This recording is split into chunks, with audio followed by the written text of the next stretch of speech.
तो ये जो आपको कुत्ता नजर आ रहा है पानी के उस पार नहीं रहता है। अब ये मेरे पीछे आएगा, देखना आप, ये परेशान हो जाएगा कि इसके पीछे कैसे जाऊँ। अलिया अलिया, तो वो सोच रहा है पानी कैसे क्रॉस करूँ।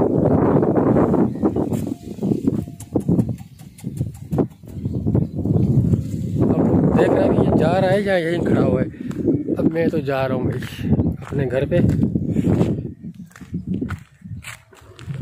देखे देखे पानी में कैसे छलांग लगाई है, निकल गया। अले अले अले अले अले अले अले अले, चले भाई घर चले, बहुत धूप है यहाँ नदी में। अले अले अले टनी,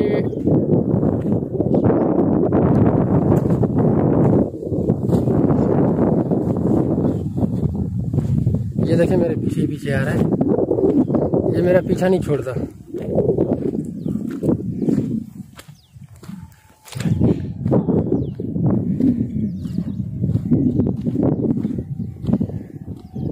अलिया अलिया,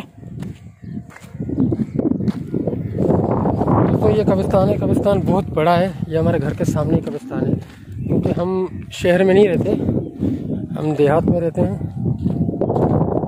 ये देखिए कब्रिस्तान।